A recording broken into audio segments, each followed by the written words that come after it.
Hello, welcome back to my channel Law Simplified by me.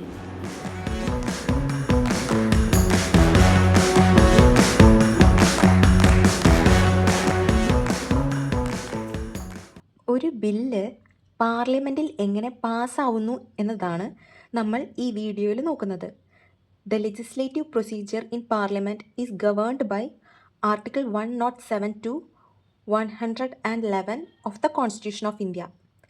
ഈ ബില്ലിന് relate ചെയ്തിട്ടുള്ള article 107 തൊട്ട് 111 വരെയാണ്.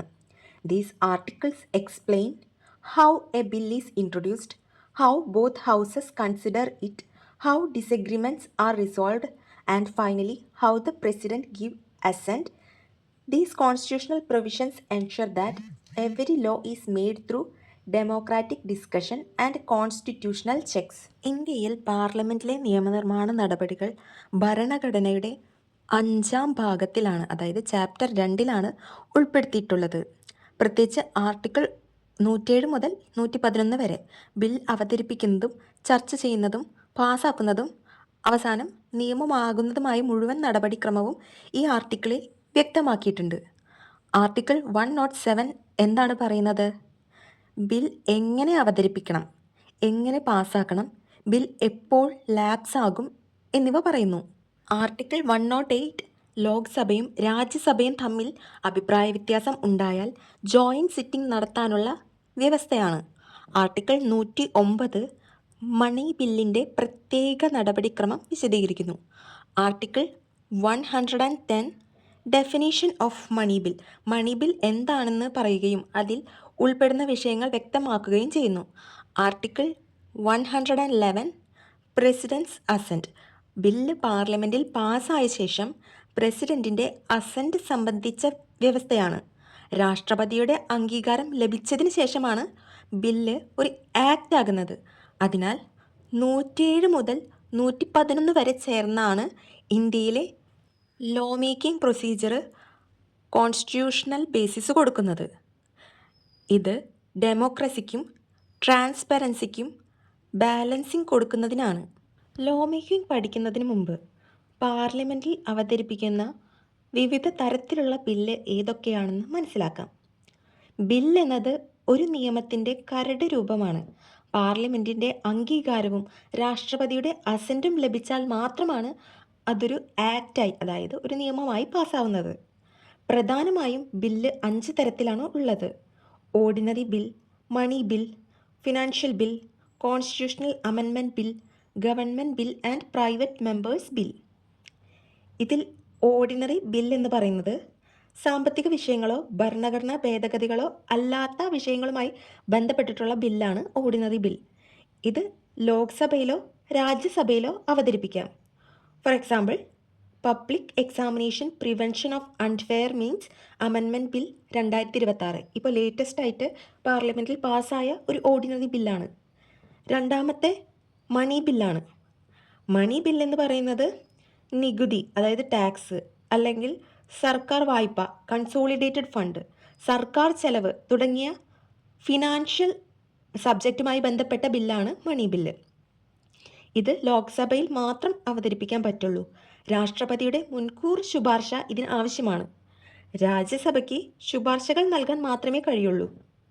ഫിനാൻഷ്യൽ ബില്ല് എന്ന് പറയുന്നത് സാമ്പത്തിക വിഷയങ്ങൾ ഉൾപ്പെടുന്നുണ്ടെങ്കിലും അത് മണി ബില്ലിനേക്കാൾ ഇത്രയും കൂടി വൈഡായിട്ടുള്ള ഭാഗമാണ്.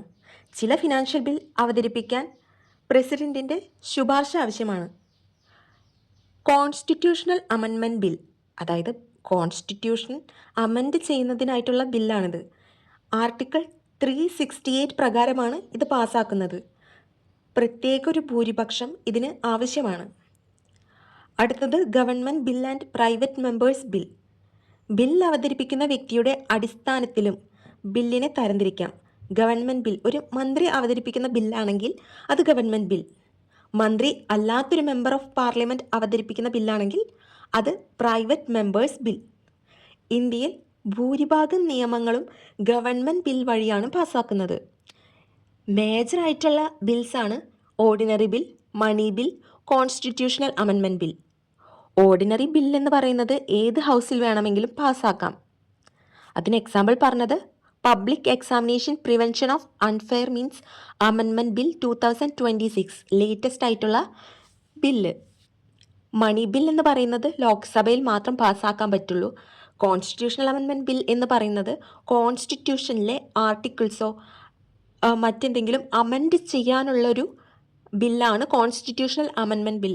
ഇതിനെ ഗവേൺ ചെയ്യുന്ന ആർട്ടിക്കിൾ ഏതാണ്? ആർട്ടിക്കിൾ 368. ആർട്ടിക്കിൾ 107 ആണ് ഫസ്റ്റ് റീഡിംഗ് എന്ന ആദ്യത്തെ സ്റ്റെപ്പ് പറയുന്നത്. ഒരു ഓർഡിനറി ബില്ലിൻ്റെ ലോ മേക്കിംഗ് യാത്ര ആരംഭിക്കുന്നത് ഫസ്റ്റ് റീഡിങ്ങിലൂടെയാണ്, അഥവാ ഇൻട്രൊഡക്ഷൻ സ്റ്റേജ്. ഈ ഫസ്റ്റ് റീഡിങ്ങിനെ ഇൻട്രൊഡക്ഷൻ സ്റ്റേജ് എന്നും കൂടെ പറയും. ആർട്ടിക്കിൾ 107 ക്ലോസ് 1 പ്രകാരം ഒരു ഓർഡിനറി ബിൽ ലോക്സഭയിലോ രാജ്യസഭയിലോ അവതരിപ്പിക്കാം. ഓർഡിനറി ബില്ലിന് മണി ബിൽ പോലെയല്ല ലോക്സഭയിൽ മാത്രമല്ല അവതരിപ്പിക്കാൻ പറ്റുക. ലോക്സഭയിലോ രാജ്യസഭയിലോ ഓർഡിനറി ബിൽ അവതരിപ്പിക്കാൻ പറ്റും, മണി ബിൽ പോലെ അല്ല. ഒരു മന്ത്രി അവതരിപ്പിച്ചാൽ അത് ഗവൺമെൻറ് ബിൽ എന്നും, മന്ത്രി അല്ലാത്തൊരു മെമ്പർ ഓഫ് പാർലമെൻറ്റ് അവതരിപ്പിച്ചാൽ അത് പ്രൈവറ്റ് മെമ്പേഴ്സ് ബില്ല് എന്നും പറയുന്നു.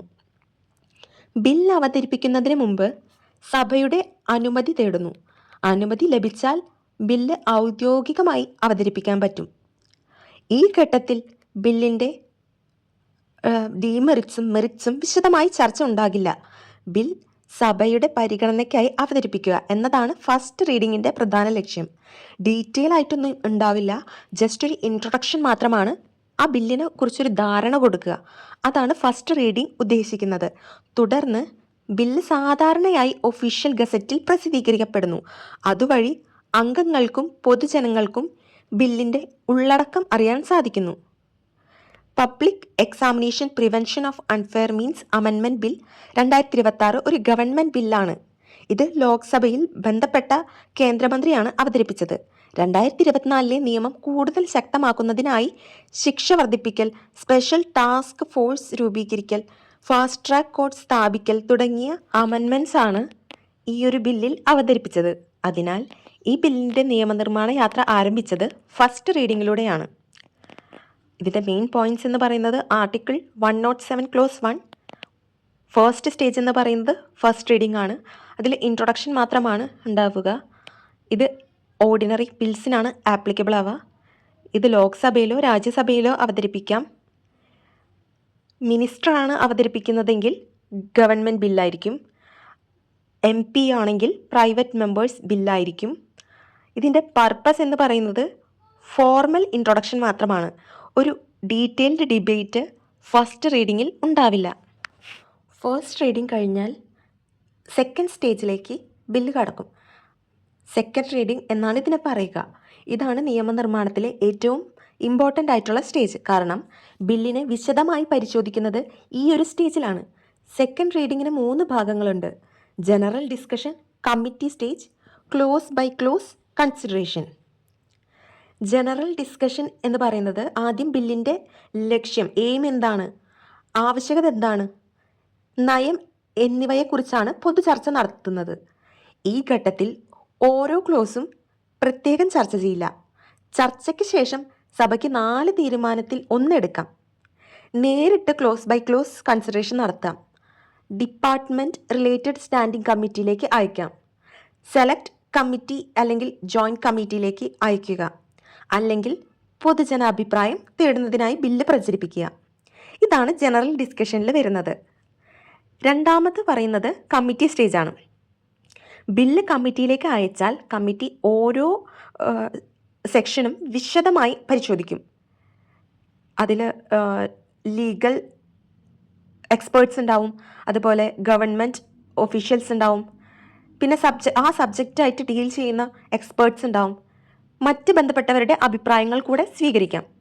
അവസാനം കമ്മിറ്റി തൻ്റെ റിപ്പോർട്ട് പാർലമെൻറ്റിന് സമർപ്പിക്കും. അവരെന്താണോ കണ്ടെത്തിയത്, അവർക്ക് എന്തെങ്കിലും അഭിപ്രായമൊക്കെ ഉണ്ടെങ്കിൽ അതൊക്കെ ഒരു റിപ്പോർട്ടായിട്ട് പാർലമെൻറ്റിന് സമർപ്പിക്കാം. ഈ റിപ്പോർട്ട് നിർബന്ധമായും അംഗീകരിക്കണമെന്നില്ല, പക്ഷേ നിയമം കൂടുതൽ മെച്ചപ്പെടുത്തുന്നതിന് ഈ ഒരു കമ്മിറ്റി റിപ്പോർട്ട് ഹെൽപ്ഫുള്ളാണ്. മൂന്നാമത് പറയുന്നത് ക്ലോസ് ബൈ ക്ലോസ് കൺസിഡറേഷൻ ആണ്. കമ്മിറ്റി റിപ്പോർട്ടിന് ശേഷം ബില്ലിലെ ഓരോ ക്ലോസും പ്രത്യേകം ചർച്ച ചെയ്യപ്പെടും. ഓരോ ക്ലോസിനുമുള്ള അമെൻമെൻറ്റ് അവതരിപ്പിക്കാം. ചർച്ചയും വോട്ടെടുപ്പും കഴിഞ്ഞ് എല്ലാ ക്ലോസും അംഗീകരിച്ചാൽ ബില്ല് തേർഡ് റീഡിങ്ങിന് തയ്യാറാവും. Public examination prevention of unfair means amendment bill 2026 കാര്യങ്ങൾ ചർച്ച ചെയ്യാവുന്ന വിഷയങ്ങൾ എന്തൊക്കെയാണ്? നീറ്റ് പോലുള്ള പേപ്പർ ലീക്ക് സംഭവങ്ങൾ. 2024 നിയമം ശക്തമാക്കേണ്ട ആവശ്യം എന്താണ്? ശിക്ഷ വർദ്ധിപ്പിക്കൽ, special task force, fast track courts, സമയബന്ധിത അന്വേഷണം, ഭരണഘടനാപരമായ സാധുതയും പ്രായോഗിക വെല്ലുവിളികളും എന്തൊക്കെയാണ്? അതുകൊണ്ട് തന്നെ സെക്കൻഡ് റീഡിങ്ങിലാണ് ബില്ലിൻ്റെ മെറിറ്റ്സും ഡീമെറിറ്റ്സും കൂടുതലായിട്ട് വിശദമായി പരിശോധിക്കുന്ന ഒരു സ്റ്റേജ്. അപ്പോൾ സെക്കൻഡ് റീഡിംഗ് ആണ് ഏറ്റവും ഇമ്പോർട്ടൻ്റ് ആയിട്ട് വരുന്നത്. It is the most important stage of an ordinary bill. It consist of general discussion, committee stage, clause by clause consideration. In this stage, detailed examination of the bill take place. Amendments are proposed and voted upon. After completion, the bill proceeds to the third stage. After the detailed scrutiny and close-by-close consideration, during the second reading, the bill enters the third reading. At this stage, Parliament decides whether the bill should be finally passed and sent to the other house for consideration. After completion of the second reading, bill entered into third stage. This is the last stage of the bill. ഈ സമയത്ത് bill വിശദമായിട്ട് പരിശോധിച്ച് കഴിഞ്ഞിട്ടുണ്ടാവും. അതിനാൽ ഇവിടെ നടക്കുന്ന ചർച്ച വളരെ ഷോർട്ടാണ്. Bill മുഴുവനായും പാസ്സാക്കണോ എന്ന കാര്യമാണ് പ്രധാനമായും ചർച്ച ചെയ്യുന്നത്. ഈ ഘട്ടത്തിൽ സാധാരണയായി പുതിയ പ്രധാന ഭേദഗതികൾ അവതരിപ്പിക്കാറില്ല. ചെറിയ സാങ്കേതികമായോ അല്ലെങ്കിൽ ഭാഷാപരമായോ എന്തെങ്കിലും ഭേദഗതികൾ ഉണ്ടെങ്കിൽ മാത്രമായിരിക്കും മാറ്റം വരുത്തുള്ളൂ, അനുവാദം കൊടുക്കുള്ളൂ. തുടർന്ന് വോട്ടെടുപ്പ് നടത്തും. ഒരു ഓർഡിനറി ബിൽ സാധാരണയായി ഹാജരായും വോട്ട് ചെയ്യും. അംഗങ്ങളുടെ സിമ്പിൾ മെജോറിറ്റി ലഭിച്ചാൽ തന്നെ ഓർഡിനറി ബിൽ പാസ്സാവും. ബില്ല് പാസ്സായാൽ അത് മറ്റേ സഭയിലേക്ക് അയക്കും. അതായത് ഇപ്പോൾ ലോകസഭയിലാണ് ബില്ല് പാസ്സായതെങ്കിൽ അത് രാജ്യസഭയിലേക്ക് അയക്കും, അല്ലെങ്കിൽ രാജ്യസഭയിലാണ് പാസ്സായതെങ്കിൽ ലോകസഭയിലേക്ക് അയക്കും. ഐദർ ഹൗസിൽ പാസ്സാക്കാം എന്നാണല്ലോ, ഇൻട്രൊഡ്യൂസ് ചെയ്യാമെന്നാണല്ലോ പറഞ്ഞത്. സോ ഏതെങ്കിലും ഒരു ഹൗസിൽ പാസ്സായാൽ അത് മറ്റേ സഭയിലേക്ക് അയക്കും. അവിടെയും ഇതേ 3 ഘട്ടങ്ങൾ, first reading, second reading, third reading ഉണ്ടാവണം. Public examination prevention of unfair means amendment bill 2026 കാര്യം എടുക്കുകയാണെങ്കിൽ സെക്കൻഡ് റീഡിങ്ങിൽ എല്ലാ പ്രധാന വ്യവസ്ഥകളും ചർച്ച ചെയ്തതിന് ശേഷം തേർഡ് റീഡിങ്ങിൽ അന്തിമ വോട്ടെടുപ്പ് നടക്കും. ബിൽ സിമ്പിൾ മെജോറിറ്റിയോടുകൂടെ പാസ്സായാൽ അത് രാജ്യസഭയിലേക്ക് അയക്കും. അങ്ങനെ തേർഡ് റീഡിങ്ങോടുകൂടെ ബിൽ അവതരിപ്പിച്ച സഭയിലെ നടപടിക്രമം പൂർത്തിയായിട്ടുണ്ടാവും. So the third reading is the final stage in the originating house. Discussion is limited to the bill as a whole. No detailed close-by-close debate, only formal or consequential amendments are generally allowed. Bill is passed by a simple majority of members present and voting. After passing, the bill is sent to the other house where the same legislative process is repeated. ഒരു bill ഏതെങ്കിലും ഒരു ഹൗസിൽ പാസ്സാക്കിയതിന് ശേഷം മറ്റേ ഹൗസിലേക്ക് അയക്കപ്പെടുന്നു, മറ്റേ സഭയിലേക്ക് അയക്കപ്പെടുന്നു. അവിടെയും സെയിം പ്രോസസ്സ് തന്നെ, first reading, second reading, third reading എന്ന അതേ നടപടിക്രമം തുടരും. ബില്ല് പരിഗണിച്ച ശേഷം രണ്ടാമത്തെ സഭയ്ക്ക് 4 സാധ്യതകളുണ്ട്. So after considering the bill, the second house has 4 possible options. First one, the second house passes the bill. If the second house passes the bill without any amendments, it is deemed to have been passed by both houses of parliament. The bill is sent to the president for assent under Article 111. അമെൻമെൻ്റ് ഒന്നുമില്ലാതെ ആ bill പാസ്സാക്കാൻ പറ്റും. അതിനുശേഷം bill പ്രസിഡൻറ്റിൻ്റെ അസൻറ്റിനായിട്ട് അയക്കാം. പിന്നെ പറയുന്ന സാധ്യത, the second house passes the bill with amendments. അമെൻമെൻറ്റോടുകൂടെ പാസ്സാക്കാം, അമെൻമെൻറ്റ് ഇല്ലാതെ പാസ്സാക്കാം. The second house may agree with the bill but suggest amendment. In such a case, the bill is returned to the house where it originated. If the originating house accepts all the amendments, the bill is considered to have been passed by both houses and is sent to the president. However, if the originating house rejects the amendments, a disagreement arises between the two houses. രണ്ടാമത്തെ സഭ ബില്ലിൽ ചില ഭേദഗതികൾ, amendment നിർദ്ദേശിക്കാം. അപ്പോൾ bill വീണ്ടും ആദ്യ സഭയിലേക്ക് പോകും. ആദ്യ സഭ ആ ഭേദഗതികൾ അംഗീകരിച്ചാൽ ആ ബില്ല് പാസ്സായതായി കണക്കാക്കും. ഇനി അംഗീകരിച്ചില്ലെങ്കിലോ? അംഗീകരിക്കാത്ത പക്ഷം രണ്ട് സഭകൾക്കിടയിൽ അഭിപ്രായ വ്യത്യാസം ഉണ്ടാവും. ഇനി മൂന്നാമത്തെ ഓപ്ഷൻ എന്ന് പറയുന്നത് the second house rejects the bill. The second house may reject the bill all together. മുഴുവനായിട്ട് ആ ഒരു ബില്ല് റിജക്റ്റ് ആക്കാൻ പറ്റും. This creates a deadlock between the Lok Sabha and Rajya Sabha. To resolve such a deadlock, the President may summon a joint sitting under Article 108 of the Constitution. രണ്ടാമത്തെ സഭ bill പൂർണ്ണമായി നിരസിച്ചാൽ ഒരു deadlock ഉണ്ടാക്കും. അപ്പോൾ ആർട്ടിക്കിൾ 108 പ്രകാരം പ്രസിഡന്റ് ജോയിന്റ് സിറ്റിംഗ് വിളിക്കാം.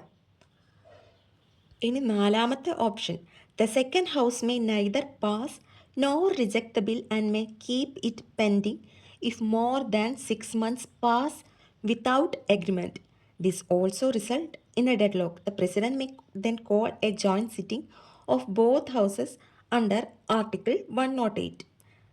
രണ്ടാമത്തെ സഭ ബില്ലിനെ പാസ്സാക്കാതെയും നിരസിക്കാതെയും എടുത്തു വയ്ക്കാം. വേണമെങ്കിൽ അതിന് പാസ്സാക്കാം. പക്ഷേ ഇത് രണ്ടും ചെയ്യുന്നില്ല. പാസ്സാക്കുന്നതുമില്ല, നിരസിക്കുന്നതില്ല. 6 മാസത്തിലധികം ഇങ്ങനെ തുടരുകയാണെങ്കിൽ അതും ഒരു ഡെഡ്ലോക്കായി കണക്കാക്കും. അപ്പോൾ പ്രസിഡന്റ് ജോയിന്റ് സിറ്റിംഗ് വിളിക്കാം. ബില്ല് കംപ്ലീറ്റ് ആയിട്ട് നിരസിച്ചാലും നിരസിക്കാതെയോ പാസ്സാക്കാതെയോ ഇരുന്നാലും പ്രസിഡന്റിന് ജോയിന്റ് സിറ്റിംഗ് വിളിക്കാൻ പറ്റും. Public examination prevention of unfair means amendment bill 2026 Lok Sabha പാസ്സാക്കിയ ശേഷം രാജ്യസഭയിലേക്ക് അയക്കാൻ പോയാൽ രാജ്യസഭ അത് പാസ്സാക്കാം. ഭേദഗതികൾ നിർദ്ദേശിക്കാം, അല്ലെങ്കിൽ നിരസിക്കാം, അല്ലെങ്കിൽ അത് വൈകിപ്പിക്കാം.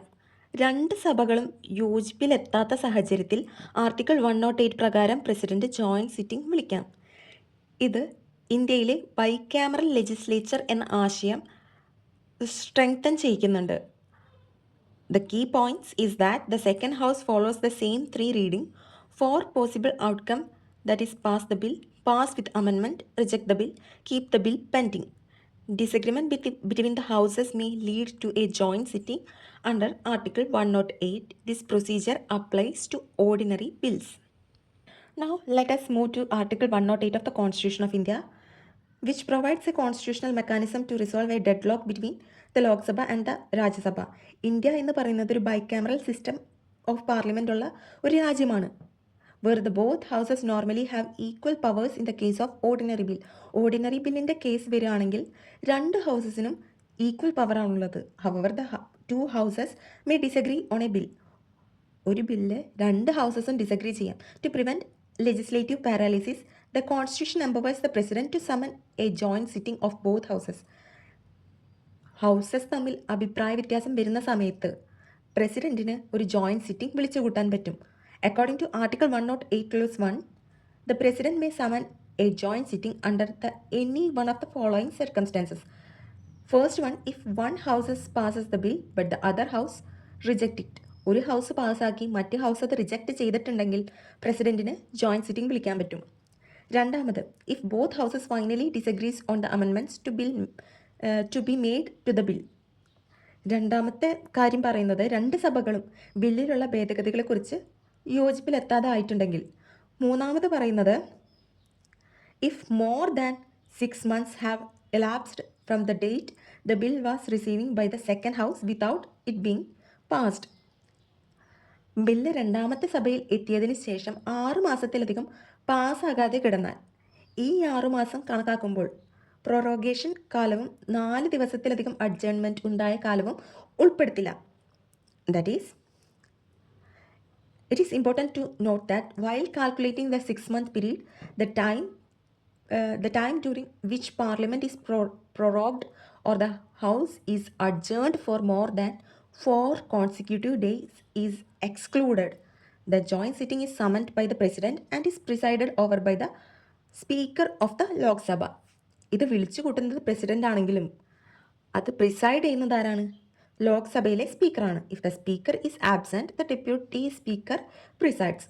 If both are absent, the deputy chairman of the Rajya Sabha presides. If none of them is available, the members present elect one among themselves to preside. During the joint sitting, the bill is discussed and put to vote. It is passed if it receives a simple majority of the members present and voting, once passed in the joint sitting, it is deemed to have been passed by both houses of parliament. Joint സിറ്റിങ്ങിൽ ബില്ലിനെക്കുറിച്ച് വീണ്ടും ചർച്ച ചെയ്ത് വോട്ടെടുപ്പ് നടത്തും. ഹാജരായി vote ചെയ്തും അംഗങ്ങളുടെ സിമ്പിൾ മെജോറിറ്റി ലഭിച്ചാൽ ആ ബില്ല് പാസ്സായതായിട്ട് കണക്കാക്കും. എന്നാൽ 2 പ്രധാന എക്സെപ്ഷൻസ് ഉണ്ട്. മണി ബില്ലിന് ജോയിൻറ്റ് സിറ്റിംഗ് ഇല്ല. കോൺസ്റ്റിറ്റ്യൂഷണൽ അമെൻമെൻറ്റ് ബില്ലിനും ജോയിൻറ്റ് സിറ്റിംഗ് ഇല്ല. ഉദാഹരണത്തിന് public examination prevention of unfair means amendment bill 2026 Lok Sabha പാസാക്കിയതിന് ശേഷം രാജ്യസഭ നിരസിച്ചാൽ അല്ലെങ്കിൽ ശിക്ഷയുമായി ബന്ധപ്പെട്ട ഭേദഗതികളിൽ 2 സഭകളും യോജിക്കാത്ത സാഹചര്യമുണ്ടായാൽ പ്രസിഡന്റ് ആർട്ടിക്കിൾ 108 പ്രകാരം ജോയിൻറ്റ് സിറ്റിംഗ് വിളിക്കാം. അവിടെ 2 സഭകളിലെയും അംഗങ്ങൾ ചേർന്ന് ബില്ല് ചർച്ച ചെയ്ത് വോട്ടെടുപ്പ് നടത്തും. ഇങ്ങനെ ആർട്ടിക്കിൾ 108 2 സഭകളുടെയും അഭിപ്രായ വ്യത്യാസം കാരണം നിയമനിർമ്മാണം തടസ്സപ്പെടാതിരിക്കാനാണ് ഈ ജോയിൻറ്റ് സിറ്റിംഗ് ഹെൽപ്ഫുൾ ആവുന്നത്. Joint sitting has been convened only 3 times in Indian parliamentary history. Dowry prohibition bill 1961, banking service commission repeal bill 1978, prevention of terrorism bill POTA 2002. This shows that joint sitting is an exceptional constitutional mechanism used only when ordinary parliamentary procedures fail to resolve a deadlock. അപ്പോൾ main ആയിട്ടുള്ള points എന്തൊക്കെയാണ്? Article 108 ഇതിൻ്റെ purpose എന്താണ്?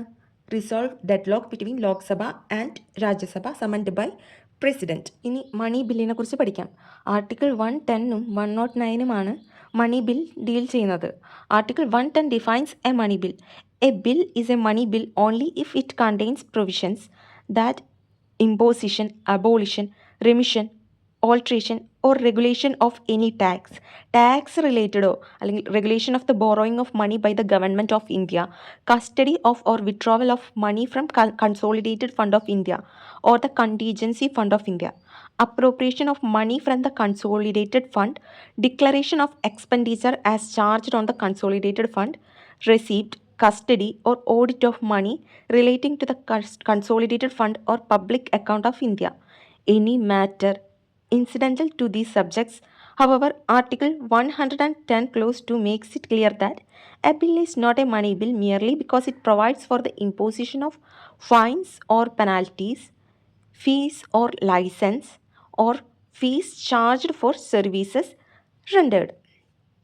മണി bill എന്ന് പറയുന്നത് tax റിലേറ്റഡോ അല്ലെങ്കിൽ ഗവൺമെൻറ്റിൻ്റെ financially related ആയിട്ടുള്ള കാര്യങ്ങളോ കൺസോളിഡേറ്റഡ് ഫണ്ട്, കണ്ടീജൻസി ഫണ്ട് എന്നിവയായിട്ട് ബന്ധപ്പെട്ട കാര്യങ്ങൾ, കൺസോളിഡേറ്റഡ് ഫണ്ടിൽ നിന്ന് പണം യൂസ് ചെയ്യുക, കൺസോളിഡേറ്റഡ് ഫണ്ടിൽ നിന്ന് ചിലവാക്കുന്നത് പബ്ലിക് അക്കൗണ്ട് അല്ലെങ്കിൽ കൺസോളിഡേറ്റഡ് ഫണ്ടിൻ്റെ വരവും ചെലവും ഇതുമായി ബന്ധപ്പെട്ട വിഷയങ്ങളാണ് ആർട്ടിക്കിൾ 110 പറയുന്നത്.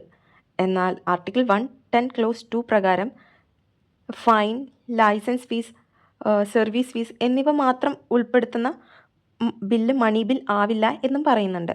ഒരു ബില്ല് മണി ബില്ലാണോ അല്ലയോ എന്ന തർക്കമുണ്ടായാൽ ലോക്സഭാ സ്പീക്കറിൻ്റെ തീരുമാനമായിരിക്കും അന്തിമം. ഇനി ആർട്ടിക്കിൾ 109 മണി ബില്ലിൻ്റെ പ്രത്യേക പ്രൊസീജിയറാണ് പറയുന്നത്. മണി ബിൽ ലോക്സഭയിൽ മാത്രം അവതരിപ്പിക്കാം. അതും പ്രസിഡൻറ്റിൻ്റെ മുൻകൂർ ശുപാർശ വേണം അവിടെ അവതരിപ്പിക്കാൻ. ലോക്സഭ ബില്ല് പാസ്സാക്കിയ ശേഷം അത് രാജ്യസഭയിലേക്ക് അയക്കും. ആദ്യം എപ്പോഴും ലോക്സഭയിലായിരിക്കും ഈ മണി ബില്ല് അവതരിപ്പിക്കുക. രാജ്യസഭയ്ക്ക് ബില്ല് നിരസിക്കാനോ അമെൻഡ് ചെയ്യാനോ കഴിയില്ല. അവർക്ക് എന്തെങ്കിലും ശുപാർശകൾ, റെക്കമെൻഡേഷൻ മാത്രമാണ് നൽകാൻ പറ്റുക. അത് 14 ദിവസത്തിനുള്ളിൽ ലോക്സഭയിലേക്ക് തിരികെ അയക്കുകയും വേണം. ലോക്സഭ ആ ഒരു റെക്കമെൻഡേഷൻ സ്വീകരിക്കാനോ നിരസിക്കാനോ അധികാരമുണ്ട്. വേണമെങ്കിൽ സ്വീകരിക്കാം, അല്ലെങ്കിൽ നിരസിക്കാം. രാജ്യസഭ 14 ദിവസത്തിനുള്ളിൽ ബില്ല് തിരികെ അയച്ചില്ലെങ്കിൽ ബില്ല് 2 സഭകളും പാസ്സാക്കിയതായിട്ട് കണക്കാക്കും. അതുകൊണ്ട് മണി ബില്ലിൻ്റെ കാര്യത്തിൽ ലോക്സഭയ്ക്ക് പ്രധാന അധികാരം, പവർ ഉള്ളതാർക്കാണ്? ലോക്സഭയ്ക്കാണ്. ഒരു ബില്ല് 2 സഭകളും പാസ്സാക്കിയ ശേഷം അത് പ്രസിഡൻറ്റിൻ്റെ അസൻറ്റിനായിട്ട് അയക്കും. ഫസ്റ്റ് റീഡിങ്ങും സെക്കൻഡ് റീഡിങ്ങും തേർഡ് റീഡിങ്ങും 2 സഭയിലും കഴിഞ്ഞിട്ടുണ്ടെങ്കിൽ അത് പ്രസിഡൻറ്റിൻ്റെ അസൻറ്റിനായിട്ട് അയക്കും. ഇതാണ് ലോ മേക്കിംഗ് പ്രൊസീജിയറിൻ്റെ അവസാന കോൺസ്റ്റിറ്റ്യൂഷണൽ സ്റ്റേജ്. പ്രസിഡൻറ്റ് അസൻറ്റ് നൽകിയാൽ മാത്രമാണ് ബില്ലൊരു ആക്റ്റ് ആകുന്നത്. ആർട്ടിക്കിൾ 111 പ്രകാരം പ്രസിഡൻറ്റിന് എന്തൊക്കെ അധികാരമുണ്ട്? പ്രസിഡൻറ്റിന് അസൻറ്റ് നൽകാം. പ്രസിഡൻറ്റ് ബില്ല് അംഗീകരിച്ചാൽ അത് ആക്റ്റ് ആകും. ഓർഡിനറി ബില്ല് തിരിച്ചയക്കാം. ഓർഡിനറി ബില്ലാണെങ്കിൽ പ്രസിഡൻറ്റിന് അത് പാർലമെൻറ്റിലേക്ക് വീണ്ടും പരിഗണനയ്ക്കായിട്ട് തിരികെ അയക്കാം. പാർലമെൻറ്റ് വീണ്ടും ബില്ല് പാസ്സാക്കിയാൽ പ്രസിഡൻറ്റ് നിർബന്ധമായും അസൻറ്റ് നൽകണം. രണ്ടാമതൊരിക്കൽ തിരിച്ചയക്കാൻ പറ്റില്ല. മണി ബില്ല് തിരിച്ചയക്കാൻ പ്രസിഡൻറ്റിന് സാധിക്കില്ല. പ്രസിഡൻറ്റിന് അസൻറ്റ് നൽകാം, അല്ലെങ്കിൽ അസൻറ്റ് നിഷേധിക്കാം. പിന്നെ പോക്കറ്റ് വീറ്റോ എന്നുള്ളൊരു കോൺസെപ്റ്റ് ഉണ്ട്. Although article 111 does not prescribe any time limit within which the president must act, the president may in exceptional circumstances keep the bill pending without giving assent or returning it. This is known as pocket veto. അതായത് article 111 പ്രസിഡൻറ്റിന് തീരുമാനമെടുക്കേണ്ട സമയപരിധി പറയുന്നില്ല. അതുകൊണ്ട് ചില പ്രത്യേക സാഹചര്യങ്ങളിൽ president ബില്ലിനെ കാലപരിധിയില്ലാതെ സൂക്ഷിച്ചു വയ്ക്കാം. ഇതാണ് പോക്കറ്റ് വീറ്റോ. ഇതിന് എക്സാമ്പിളായിട്ട് പറയുന്നത്, A famous example is the Indian Post Office Amendment Bill 1986, which was kept pending by the President Gyani Zail Singh without taking any action. Indian post office amendment bill 1986 president Giani Zail Singh assent നൽകാതെയും തിരിച്ചയക്കാതെയും വച്ചിരുന്നു. ഇനി public examination prevention of unfair means amendment bill 2026 രണ്ട് സഭകളും പാസ്സാക്കിയ ശേഷം പ്രസിഡൻറ്റിൻ്റെ അടുത്തേക്ക് പോകും. ഇത് ഒരു ഓർഡിനറി ബില്ലായതിനാൽ പ്രസിഡൻറ്റ് ആവശ്യമെങ്കിൽ വീണ്ടും പാർലമെൻറ്റിലേക്ക് തിരിച്ചയക്കാം. പാർലമെൻറ്റ് വീണ്ടും ബില്ല് പാസ്സാക്കിയാൽ പ്രസിഡൻറ്റ് നിർബന്ധമായും ആ ഒരു ബില്ലിന് അസൻറ്റ് നൽകണം. അതിനുശേഷം അത് public examination prevention of unfair means amendment act 2026 ആയിട്ട് നിയമമാകും. ഇതിനൊരു കേസ് ലോസ് കൂടെ പറയുന്നുണ്ട്. Purushothaman Namboothiri versus state of Kerala. The Supreme Court held that a bill became law only after the President's assent as required by Article 111. Until assent is granted, the bill has no legal force. ഇതിൽ മെയിനായിട്ട് നോക്കേണ്ട points എന്തൊക്കെയാണ്? Article 111 ആണ് പ്രസിഡൻറ്റിൻ്റെ അസൻറ്റിനെ കുറിച്ച് പറയുന്നത്. ഇത് legislative പ്രോസസ്സിൻ്റെ final stage ആണ്. A bill become law only after the president's assent. In the case of ordinary bill, President may return it once for reconsideration. If Parliament passes it again, the President must give assent. Money bill cannot be returned for reconsideration. Pocket veto. No constitutional time limit for the President to act.